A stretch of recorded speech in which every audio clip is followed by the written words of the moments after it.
আসসালামু আলাইকুম ওয়া রাহমাতুল্লাহি ওয়া বারাকাতুহু। সম্মানিত দর্শক, সকলকে স্বাগত জানাচ্ছি বিআর মাসুদ ইনফোর আরো একটা ইনফরমেটিভ ভিডিওতে। দর্শক, আপনাদের সাথে আজকে আলোচনা করব ইন্ডিয়ান ট্যুরিস্ট ভিসা নিয়ে। বিশেষত গেল কয়েকদিন যাবত প্রচুর প্রচুর প্রচুর কমেন্ট এসেছে, ইনবক্সে মেসেজ এসেছে এবং ডিরেক্টলি অনেকে ফোন করে জানতে চেয়েছে আসলে ট্যুরিস্ট ভিসার বর্তমান অবস্থা কি। অনেক ইউটিউবার বলছে যে এটা কয়েকদিনের মধ্যেই খুলে যাবে, অনেকে তো আবার স্পেসিফিক ভাবে তারিখও বলে দিয়েছে যে জানুয়ারি মাসের এত তারিখে ইন্ডিয়ান ট্যুরিস্ট ভিসা ওপেন হয়ে যাচ্ছে। আবার অনেক ইউটিউবার এটাই মানে বলে দিয়েছে যে অলরেডি নাকি সিদ্ধান্ত হয়ে গেছে, ভারত বাংলাদেশ পর্যায়ে টুরিস্ট ভিসা দিয়ে দিবে জাস্ট কয়েকদিন। তো আসলে মূল খবরটা কি? প্রথম কথা হচ্ছে যে ডিসেম্বর মাসের 21 তারিখে বিক্রম মিস্ত্রির আসার কথা ছিল। বিক্রম মিস্ত্রি হচ্ছেন ভারতের বিদেশ সচিব অর্থাৎ পররাষ্ট্র সচিব আমাদের ভাষায়। তার আসার কথা ছিল, আমরা একটা আশা করেছিলাম এই সফরে হয়তোবা বাংলাদেশ এবং ভারতের মধ্যে যে ভিসার যে সংকট, সেই সংকটটা কেটে যাবে। পরবর্তীতে হলো কি, বিক্রম মিস্ত্রি আসলেন 9 ডিসেম্বর। 9 ডিসেম্বর আসলেন, 10 তারিখে তিনি মানে বিভিন্ন মিটিং করলেন, হ্যাঁ, এবং তারপরে তিনি ভারতে চলে গেলেন। এরপরে বাংলাদেশের একজন উপদেষ্টাকে জিজ্ঞেস করা হয়েছিল যে ভারত বাংলাদেশের ভিসার বিষয়ে আসলে কোনো আলোচনা হয়েছে কিনা। তো তিনি স্পষ্টভাবে বলেছিলেন যে ভিসা বাড়ানো হবে। আসলে ভিসার স্বাভাবিকতা বা ট্যুরিস্ট ভিসা আদৌ চালু হবে কিনা এ বিষয়ে কোনো কথা বলেনি।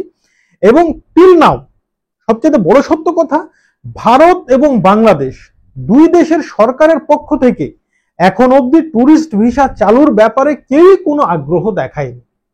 সুতরাং যারা এই কথা বলছেন তারা অনেকটা অনুমান নির্ভর বলছেন, যেটা আমিও বলেছিলাম এবং আমি ওই মুহূর্তে খবর একটা পেয়েছিলাম। হয়তো অনেকে এমন খবর পাওয়ার ভিত্তিতে ওই মুহূর্তে অর্থাৎ আরো 1 সপ্তাহ আগে ভিডিও বা 2 সপ্তাহ আগে ভিডিও বানিয়েছে, কিন্তু রিসেন্ট যে সমস্ত ইউটিউবাররা ভিডিওগুলো দিচ্ছে এগুলো সম্পূর্ণ ভুল। আমি একটা কথা বারবার বলি যে আমি আপনাদেরকে যখন ভিডিও দিই তখন সেই তথ্যটা আমি ভারত থেকেই নেওয়ার চেষ্টা করি। আমি আজকেও বলছি, ভারতের নেক্সট যে মিশন ভিসার ব্যাপারে সেটা হচ্ছে তারা আরাকান আর্মির প্রবলেমটাকে বিশালভাবে তুলে ধরছে এবং বলছে বাংলাদেশ খাতরে মেহে, মানে আরাকান আর্মির দ্বারা নাকি আমরা আক্রান্ত হয়ে গেছি। ফর দ্যাট তারা আমাদেরকে ভিসা দিতে চাচ্ছে না। এটাই হচ্ছে তাদের মূল উদ্দেশ্য বা মূল কথা। যদিও বা বাংলাদেশের কোনো মিডিয়াই বলছে না যে ভারতের এই কথাটা ভুল, বা বাংলাদেশের কোনো মিডিয়া এখন পর্যন্ত স্পষ্ট করেনি যে আরাকান আর্মি দ্বারা বাংলাদেশ আক্রান্ত হয়নি। 300 কিলোমিটার বর্ডার দখল বলতে যেই বর্ডারটা মায়ানমারের বিজিপি অর্থাৎ বর্ডার গার্ড পুলিশ কন্ট্রোল করতো, সেটা এখন কন্ট্রোল করছে বিদ্রোহী আরাকান আর্মি। তো এতে বাংলাদেশের তো কিছু যায় আসে না। এখন তাদের দেশের ভূখণ্ড, তারা স্বাধীনতা আন্দোলন করেছে, তারা জিতে গেছে, সেনাবাহিনী সেখান থেকে সরে গেছে, সে কন্ট্রোলটা তাদের আছে। ফর দ্যাট এটা তো না যে তারা বাংলাদেশেও ঢুকে গেছে।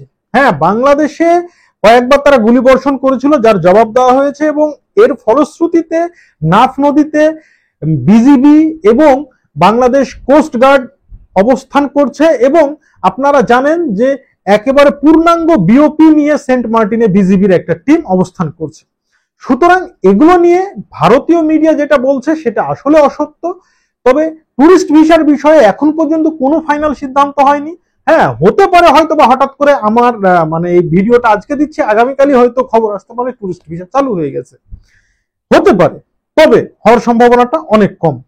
এবং আমি আবারও বলছি, ট্যুরিস্ট ভিসা নিয়ে এই মুহূর্তে অতি উৎসাহিত হয়ে কিছু করার বা বলার কোনো প্রয়োজন নাই, কারণ এই মুহূর্তে ভারত বাংলাদেশ দুই সরকারের পক্ষ থেকে মানে স্পষ্টভাবে কোনো বার্তা যেহেতু আসেনি, সুতরাং আমরা কোনো সূত্র নির্ভর না হয়ে ডিরেক্ট এই কথাটা বলতে পারি না। সকলকে ধন্যবাদ। আসসালামু আলাইকুম ওয়া রাহমাতুল্লাহ।